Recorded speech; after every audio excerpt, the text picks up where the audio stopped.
Jaya Radha Madhava Kunja Bihari.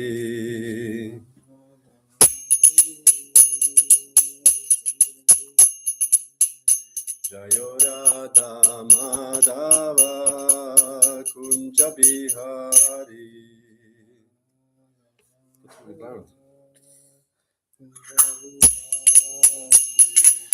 Gopi Janavalabha Girivaradari.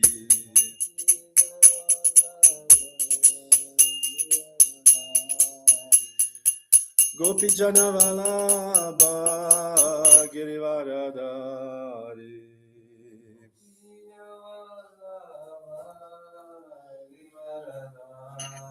Yashodanandana Braja Janaranjana. Yashodanandana Braja Janaranjana.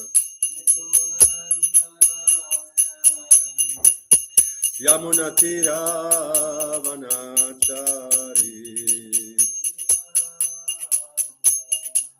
Yamunatira Vanachari.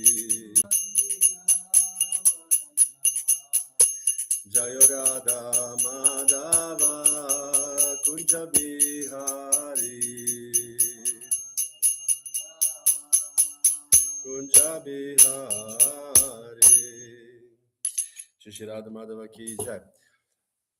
So today we'll read from Caitanya-caritāmṛta and tomorrow also. So before we read, instead of Om Namo Bhagavate, we'll recite Jaya Jaya Śrī Caitanya Jaya Nityananda. Jaya Dvaita Chandra Jaya Gora Bhakta Vrinda.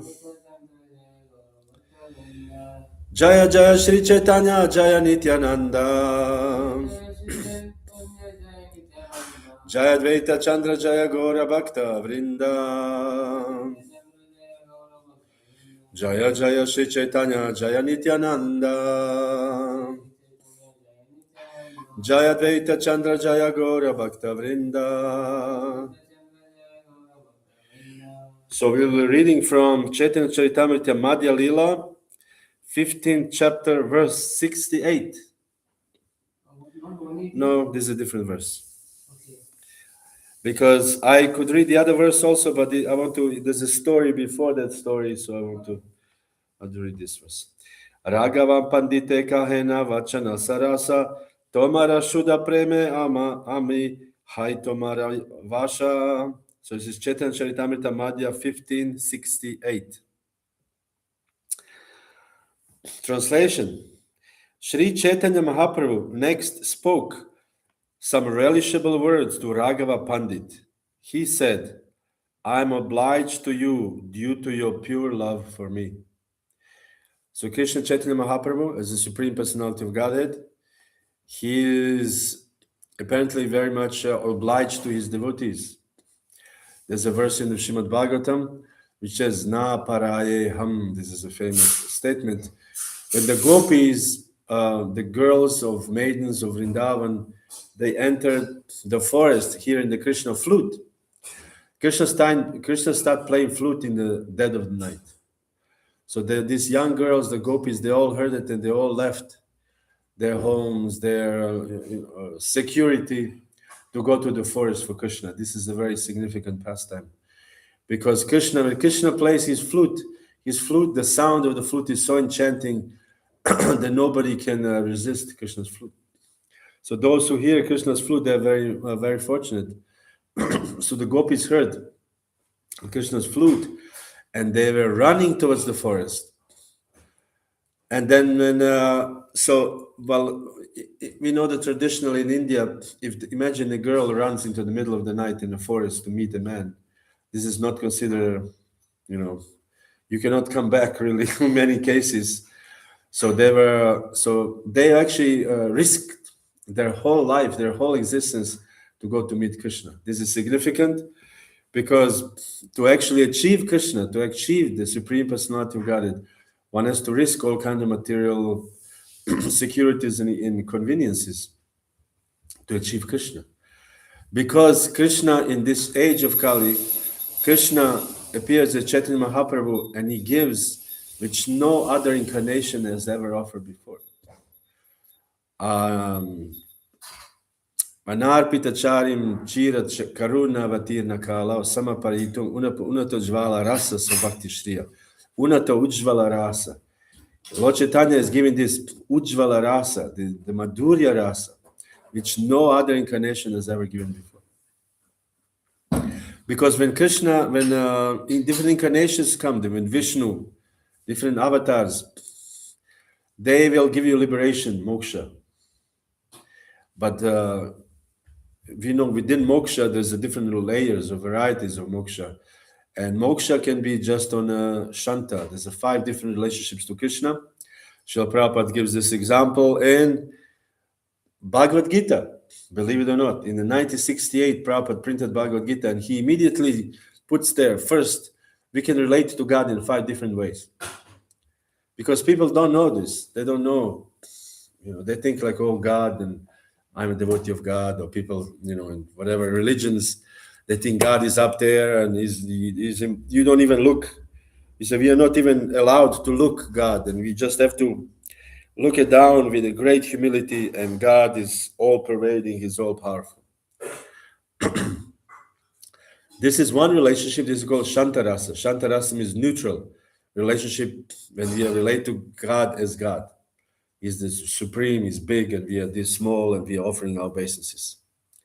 And we see in many instances in Srimad Bhagavatam that our devotees achieve this liberation, Shantarasa.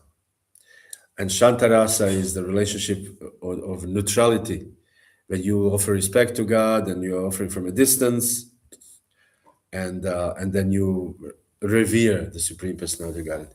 And therefore you can see for example, Prithu Maharaj, when the Vishnu came, they did elaborate sacrifices, and the Vishnu appeared from the sacrifice, pleased with the sacrifice, that everybody offered obeisances. And this is Shantarasa. You see God and you offer respectful obeisances. That's it. But the next relationship is Dasya Rasa. Dasya means servant. You're actually servant of God. This is the next level.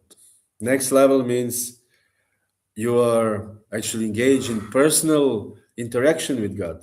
Imagine this. The God tells you, go and do this for me, and you just go and do this for Him. You actually speak to God. This is the next level. The God, or you come, we see in the Srimad Bhagavatam, or we see actually in the Srimad Bhagavatam, there's a description how this devotee, friend of Krishna, was putting Krishna's shoe. Krishna was in the morning, he wakes up, and then Mother Yashoda immediately alarms everybody in the kitchen to make huge breakfast for Krishna, because Krishna all night was hungry, sleeping without eating. So they make a big breakfast, and then Krishna has to be bathed. They bathe Krishna, and then Krishna has to be dressed. So Madhya Yashoda is dressing, and various servants helping Madhya Yashoda to Krishna to dress. And this one devotee was putting shoe on Krishna's foot. And he was putting shoe, and when you put shoe, you are leaning down. And Krishna, as a joke, took his flute and hit him in the head. Bang! And Yashoda said, Krishna, don't do this. This is not nice.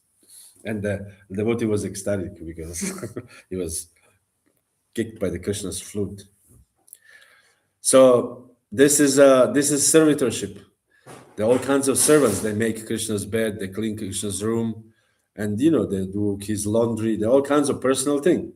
Like we have in our International Society for Krishna Consciousness, we have spiritual masters, and then we have senior devotees, and we learn how to serve by serving senior devotees, by serving spiritual master. We learn how to be a servant. Otherwise, who knows how to be a servant? Nobody. Everybody is a master. Anybody, whenever we grow up, we are the masters, and our mother is the servant. Bring there, bring this, bring that.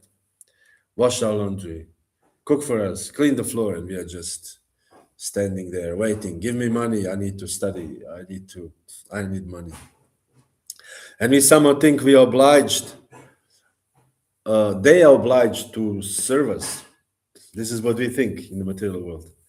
But actually, to be a servant of Krishna, we learn when we join the International Society for Krishna Consciousness, and then when spiritual master comes, or we live with the spiritual master, which actually this is the best.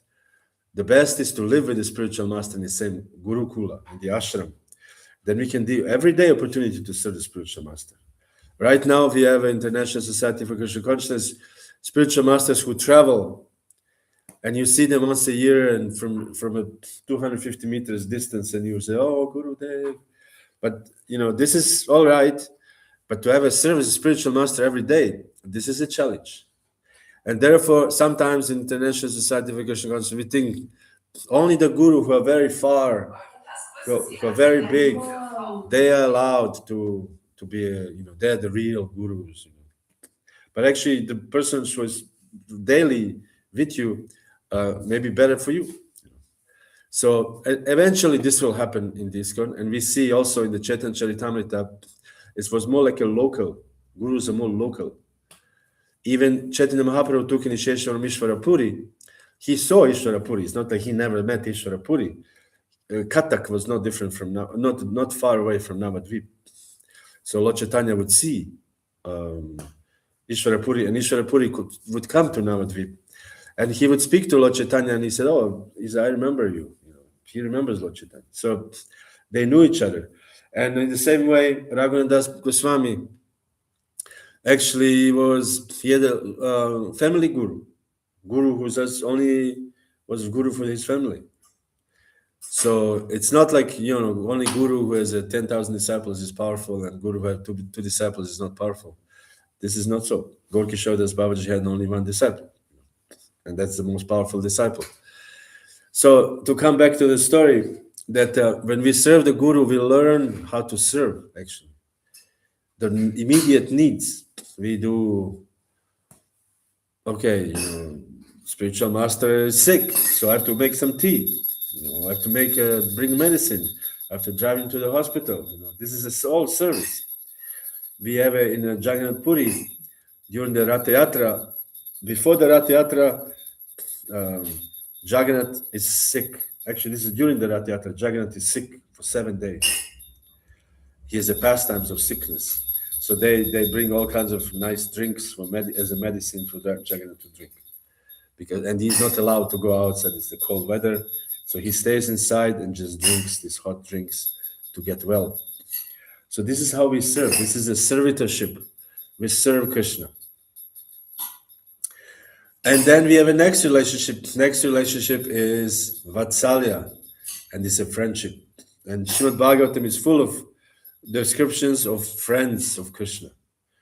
And actually, even Balaram himself is actually in the Vatsalya rasa. His main rasa. There are other rasas, but mainly this rasa, Vatsalya, friendship. So Balaram makes sure that Krishna does all these things, that Krishna is protected, that just like any other friend. Krishna is your friend, and you try to accommodate him. You play with Krishna. Friends are playing with friends. And in many instances, in Srimad Bhagavatam, we see how Krishna plays. Krishna plays football. Did you know this? But not with football. They play football with the bale fruit. Bale fruit is a little bit hard, and it's like a round, like a ball. And it says that in the Goloka Vrindavan, they play football with bale fruit, the boys. So they play. This is the thing. And then Krishna enjoys very much wrestling. Krishna enjoys wrestle with his friends, and they play different games against each other. And Krishna enjoys losing from his friends. It is said once in Krishna, there was some wager. Whoever loses has to carry the one who wins on the shoulder. So Krishna lost, and he has to carry his devotee on the shoulder. This is friendship.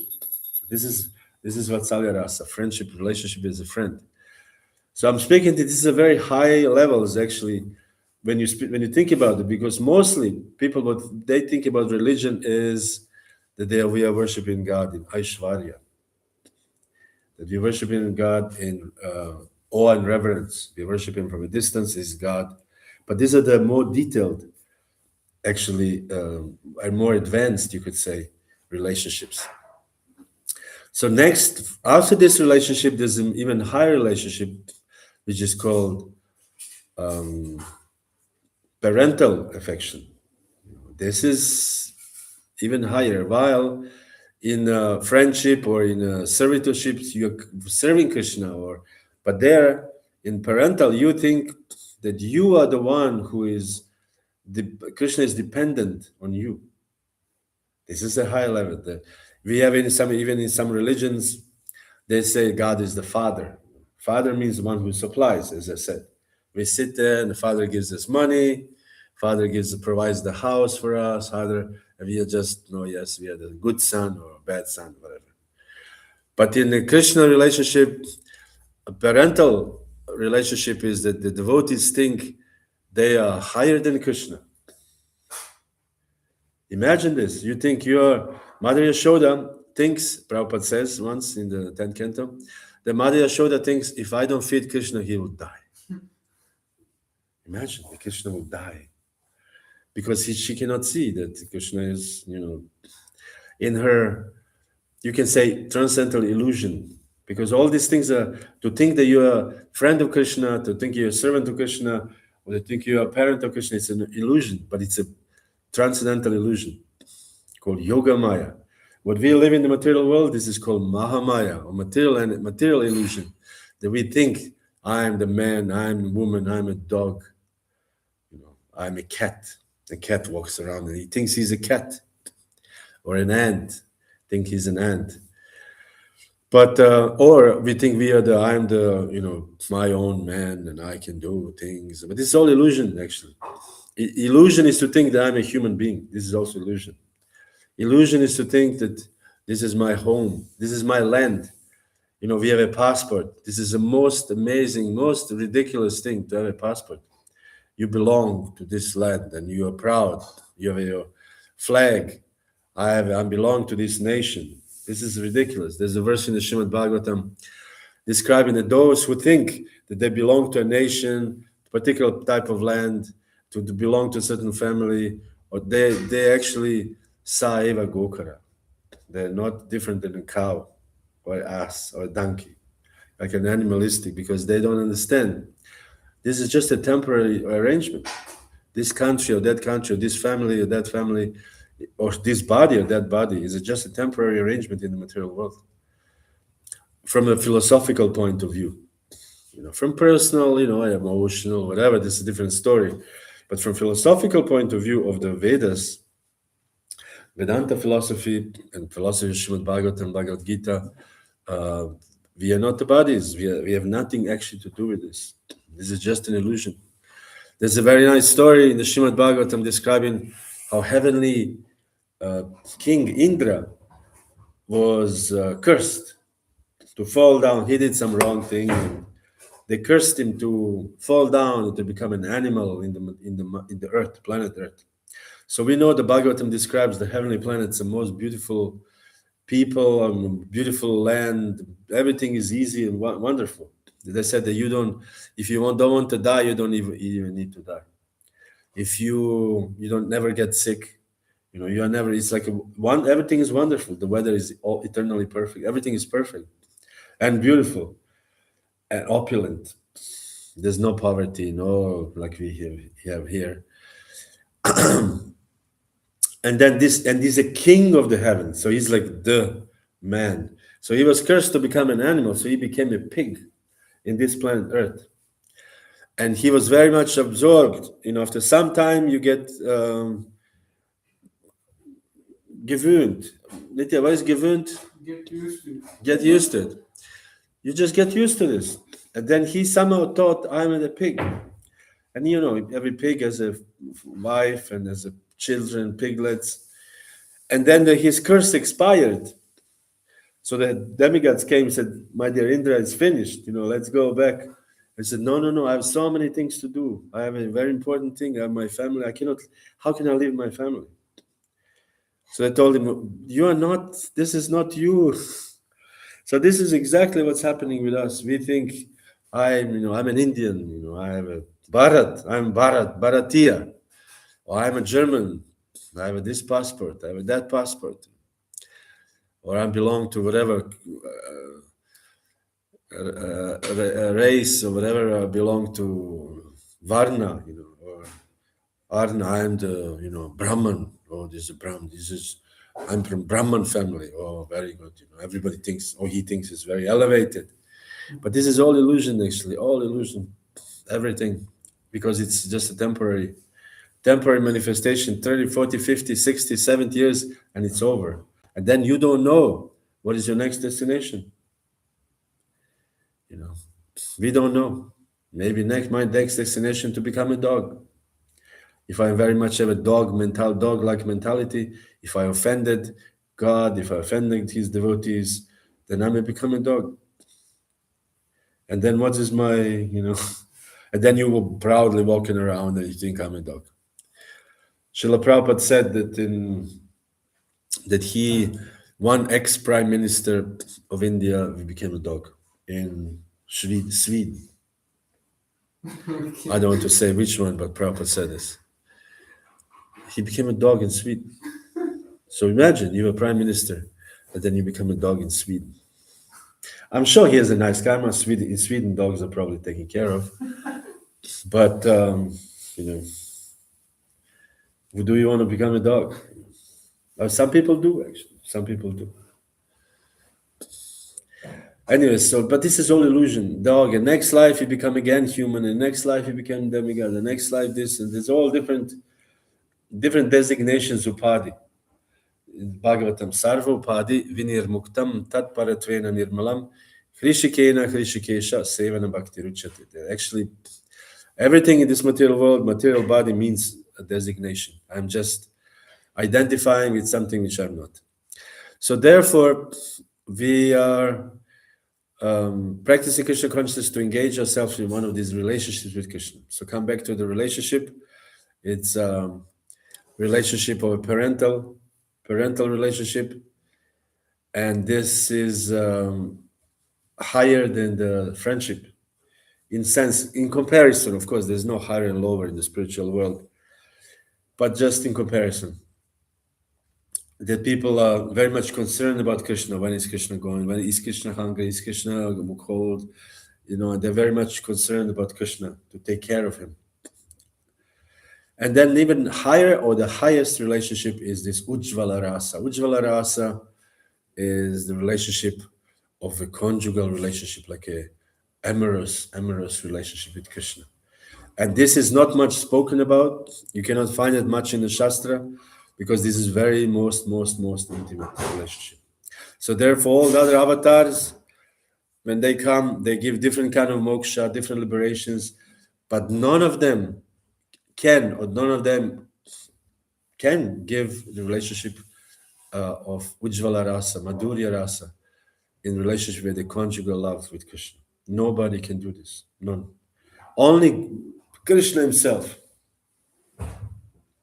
So therefore, when Lord Chaitanya appears in this Kali Yuga, Sabha Avatara Sara Shiromani Kevalananda Kanda, Krishna appears as Krishna, some of all avatars as Krishna. This is Lord Chaitanya Mahāprabhu. Mahāprabhu Śrī Caitanya, Radha Krishna nahe anya. That he is actually no different from Radha and Krishna. And therefore, as such, he can give this relationship, Madhurya Rasa. Only Lord Chaitanya, nobody else, nobody. And this is like a most amazing thing, that we in Kali Yuga, in this age of disturbance, the age of bad food, bad clothing, bad living style, bad minds, so much pollution in the world, so much wars, killing, cheating, lying, and amid all this, the most terrible age. In the Bhagavatam, Srimad Bhagavatam 12 canto, it said, Kalir dosha nide. This is Kali is the dosha nidhi, is the ocean of all kinds of faults, or bad things. And this is Kali dosha nidhi. But asti hyeko makan guna kirtana deva krishnasya mukta sangha param rajet. But there's a one good quality and one thing, and this is kirtanameva, Krishnasya. Krishna kirtan, the chanting of the holy name of Krishna. And this alone is the most, nullifies all these wrong things. We just have to sincerely and eagerly chant the Hare Krishna mantra. And while chanting the Hare Krishna mantra, by practicing Krishna consciousness, sadhana bhakti, we not only get liberated, we actually can have an ability, or potentially we could achieve this unato jvala rasa, this most amazing relationship to Krishna in conjugal love. So we have a unique situation here, very, very unique situation, that Lord Chaitanya offered this possibility. And to come back again to the gopis in Vrindavan who left their families, and Krishna was playing the flute, and the gopis came all in group of go to the middle of the forest, nowhere, so nobody was around, just middle of the forest. And Krishna said, "Why did you come? What do you want?"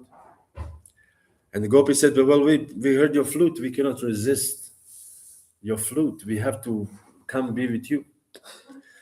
And Krishna said, "But this is so dangerous because your families will be very angry, and you may be losing the status in your family, or losing the status in your village."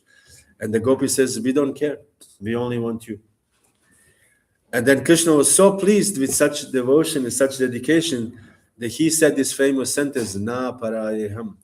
I cannot repay you. How can I repay you so much devotion to me? Because usually when we do something, we expect some results.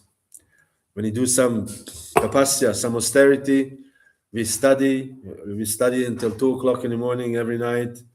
But then we, at the end of the third or the sixth semester, or fourth semester, if you do BA, MA, you get result and you get this diploma, you hold it. Yes, I have a whatever, BTech or whatever I have. And then you have achieved something for your hard work or your tapasya.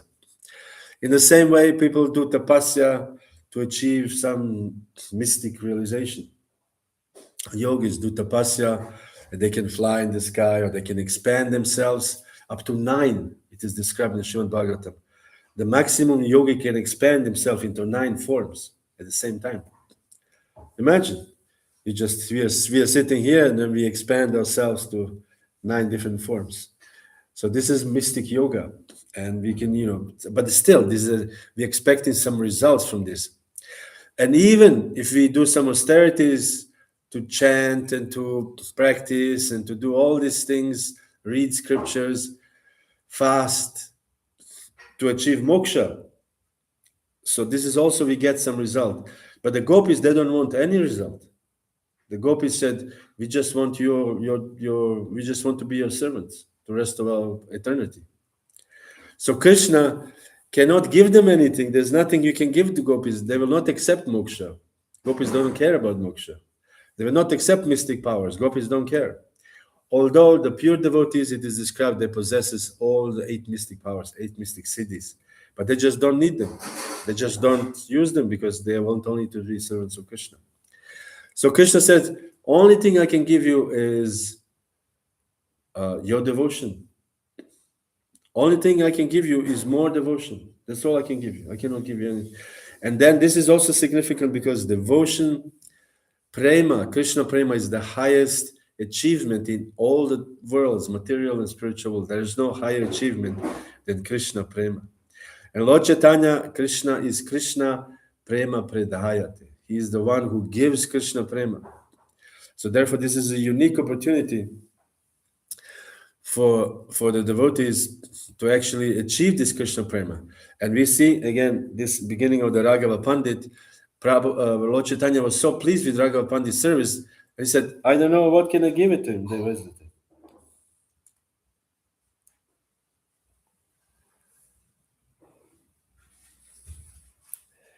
"I am obliged to you due to your pure love for me." He spoke to Raghava Pandit. "There's nothing I can give you. I'm just obliged to you." And what is Lord Chaitanya can give you? Lord Chaitanya just give you Krishna prema.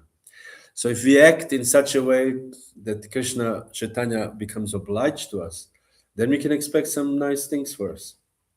So therefore, Srila Prabhupada, A.C. Bhaktivedanta Swami Prabhupada, brought this message of Krishna consciousness to the Western world, also to India. We have so many centers, and to give opportunity to people to offer some service to Chaitanya Mahaprabhu. And when we offer our service, then he will tell us, oh, I'm very obliged to you. I cannot give you any material things because you don't need any material things. So therefore I give you Krishna Prema. And then we are forever, never, ever become a member of this perilous, dark, material world. Never, ever. We're just eternally liberated, eternally. And we can sometimes, if Krishna wants to send us to preach, we can come, but otherwise we just forever, we stay in the spiritual world and associate with Krishna and his associates. So this is the purpose of the Krishna consciousness movement. Nothing else. Nothing else. The purpose is not to become a big man or to become an important person within ISKCON or important this or that or none of this. This is all temporary. It's helpful, but it's temporary. The real purpose is to actually relinquish this material body in full consciousness of Krishna and achieve spiritual body immediately. And then we are a very, very good situation. Hare Krishna. Thank you very much. So if you would perhaps have any questions. Yeah, Prabhu, I have one question. So this such you are talking about, and then Santarasa is like showing neutrality, like they see from a distance and then they offer their respect. So in our congregation mostly they are like in Santarasa, so they are like for example Ratha Yatra or whatever comes, Yes. then like they attend mostly, and then they are not like regular even on Sundays. Yes. So how to make them come from Santarasa to Dacharasa so that they can like do something tangible like active service? By offering good program in the temple. Okay. You just have to offer a good program in the temple. Okay. Offer opportunities for people to serve. Also online, offer opportunities for people to learn the Shastras. But learning Shastras is good, but it's not enough. They have to also engage in devotional service. And they have to associate with devotees. As we read the other day, association of devotees means actually be with devotees. And this is the very much necessary for one to make spiritual advancement. Just hearing lecture online is nice. It's transcendental. But it should be also association. As we said, pāri prashnena and sevaya should be questions and should be service. Just listen online. It's not going to act as much as we could act.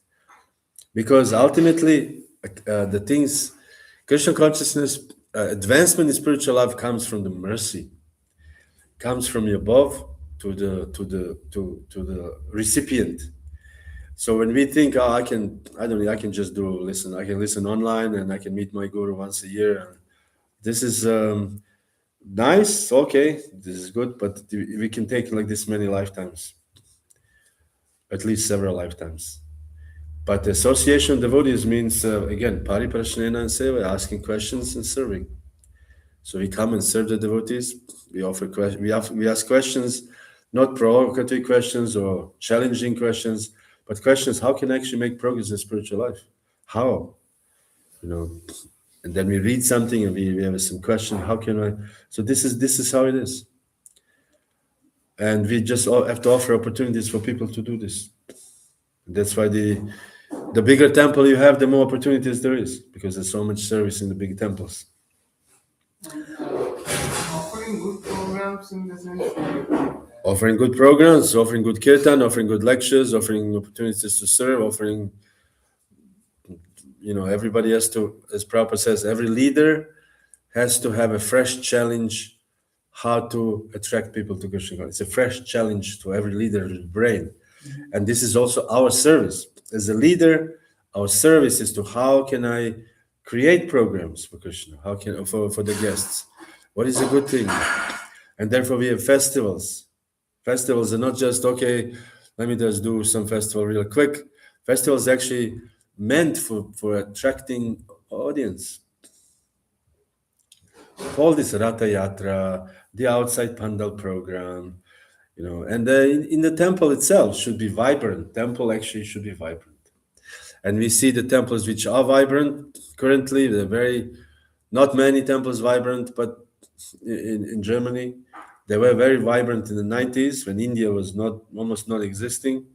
Temples in the 80s, but now India is way overachieving in that sense. They have so many programs. When I was in Pune last time, they had different posters, and you can just scan. There's written there, are you a girl from, I don't know, 10 to 18? Scan here.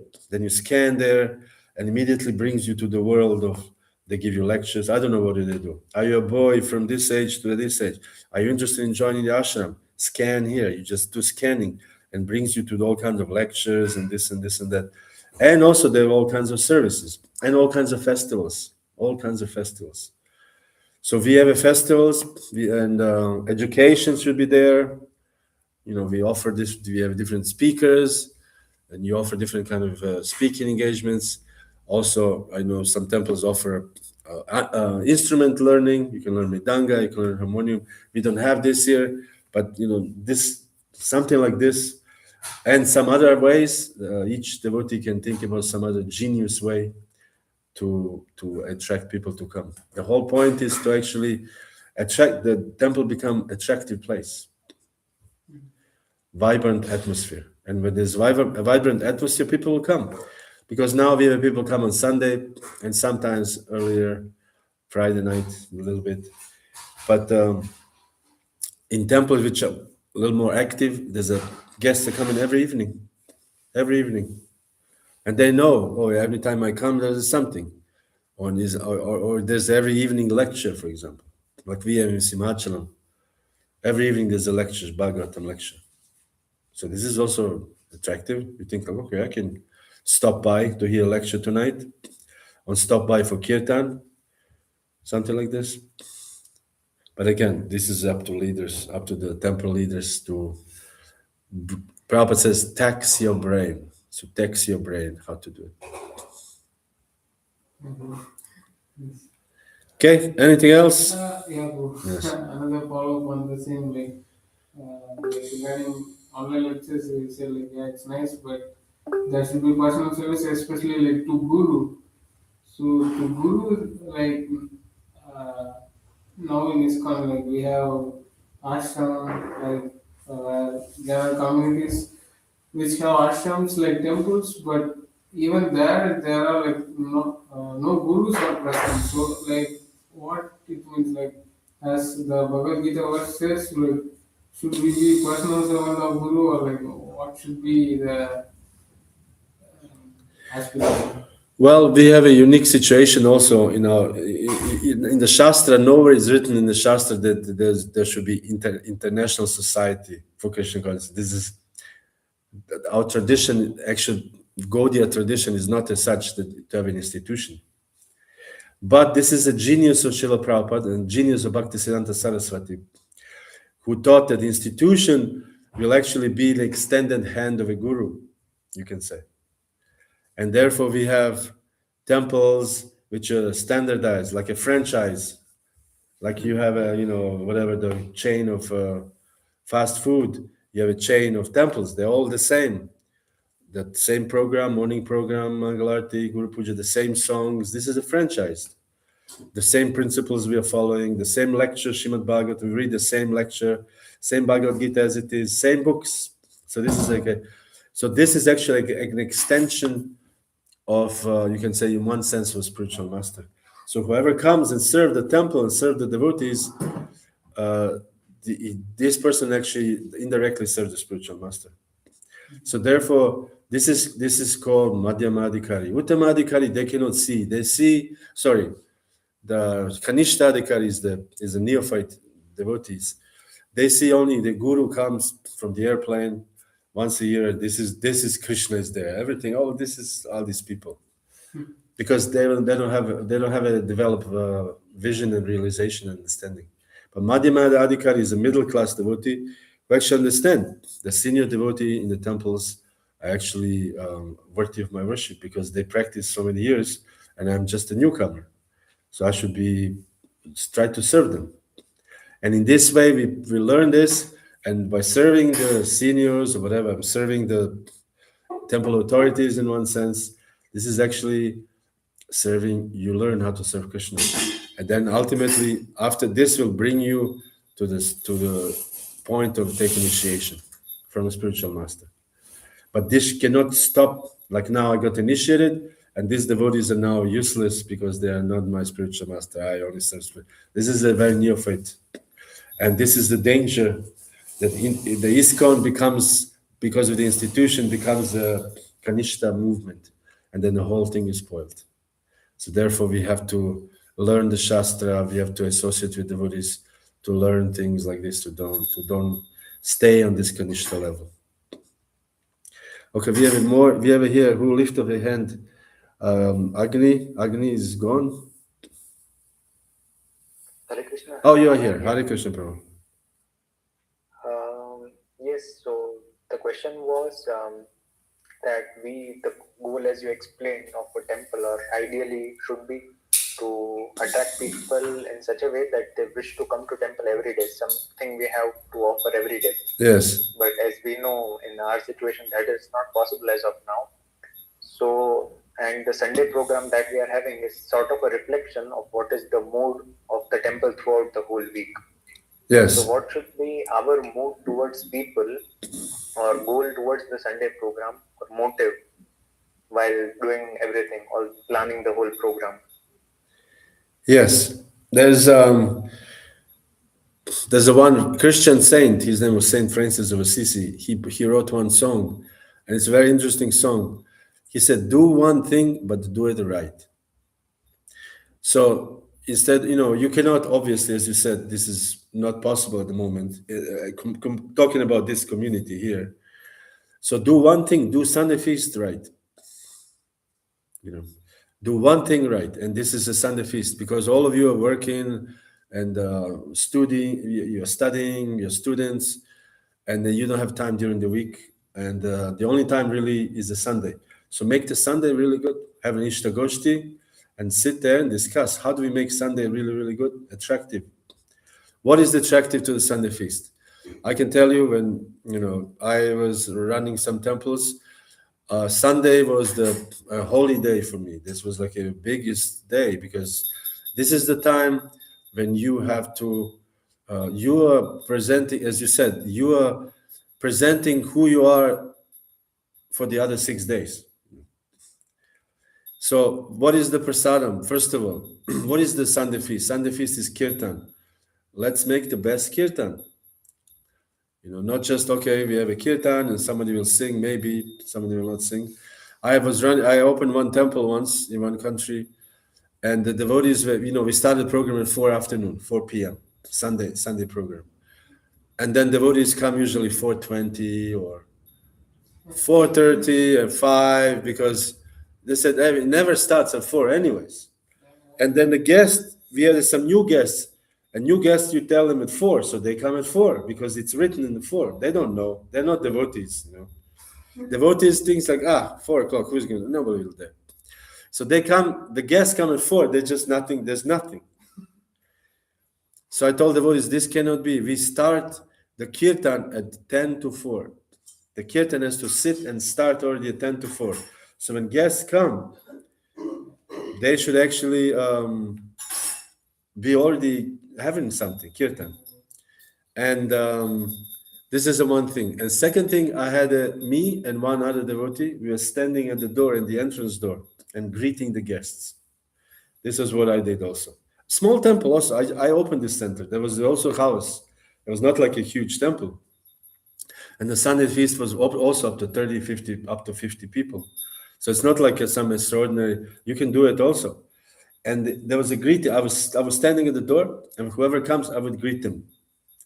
Because sometimes when people come first time, they don't know where to sit, where to put their shoes, Well, you know how devotees, everybody's there, and some running around, some children are running, and then you're wondering, well, can I come inside or can I sit, or you don't know what to do. So the host, he comes, Hare Krishna, your first time, he or she should know who is the already regular. And it was some first time, you ask me, first time here? Yeah, first time. Oh, okay, have a seat. This is our temple. This is our ghare, because especially Indian people, they don't know who is this on the altar. I don't know, what do they think, because in India, okay, Radha Krishna, you've seen somehow, Ganesh and Shiva. But they don't know, because they don't know. But there's another Radha Krishna, maybe this is Radha Krishna, you don't know. So you have to explain this. This is our ghare, this is what we do. We sit like this, we chant, this is our program. I actually also printed the program for the day. And I give to each guest, I give them the paper. And this is what we do. Like if you go to church, Christian church, there's a program there. They have a little paper, and this is the songs they sing that day.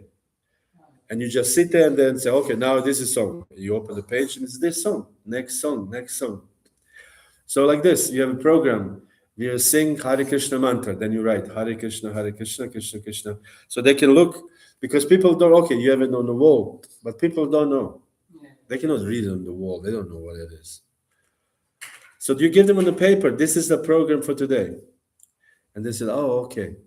Then you lectures should be targeted in such a way to attract also, to be a good lecture or prepared, or maybe a series is also good. Sometimes temples, like I would, if I would be the only speaker, sometimes if I would open a center myself, then I'm the only speaker for 3 months or 6 months. So I make a series, 3 of these or 5 of these, and topic. This is what they do in Christian churches sometimes, not in here, but in America. They do themes, thematic. And it's also interesting for the congregation. What is this? Not just, okay, sir, and then somebody comes to speak. And the lecture should be exactly, actually lecture should not last longer than 40 minutes, in reality. Because nobody can listen 1 hour lecture. Nobody. No, I cannot listen 1 hour. I can listen 1 hour lecture if I know this is a seminar, I'm listening.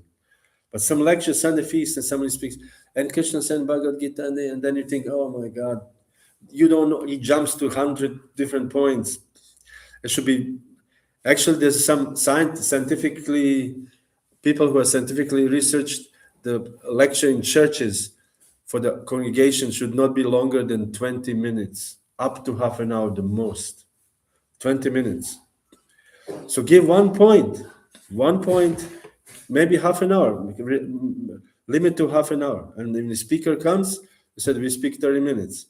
And then maybe later on you can speak more, or the speaker can speak more. I will say this also about this. You have time? Can I speak more, or you have to go? Yes, I have time. So prepare lectures properly. And you said, this is the theme for today. And then maybe even printed and give this to the guest, to the paper. Lecture is about this. And main point, 1, 2, 3. I did this before also one time in America. We did this in a kind of a carton paper. So the people can take this lecture notes, which are prepared. They can take it home and they can put it in their fridge, so they can think about what it is. So this is also something you can do. And then the kirtan should be nice. And then prasadam should be very, very nice. Prasadam should be very, very nice. There was a time that I spent so much, I spent so much money on prasadam. This was so important to have a good prasadam. Because good prasadam and good prasadam nowadays, not good prasadam in the 90s was different, in the 70s was different, in the 2000s was different. And now good prasadam means you have to make it fresh, nice, living food. Because Sunday feast nowadays, the people don't eat like this anymore. Who eats like this anymore? Nobody. If you have a guest and they eat like this, I read recently, somebody made a comment. He said, I went first time to the Hare Krishna temple and they have a different kind of bhari. Bhari? what is the bhari of English? Porridge. Like a Porridge. mixture, because sabji is the one kind of bhari,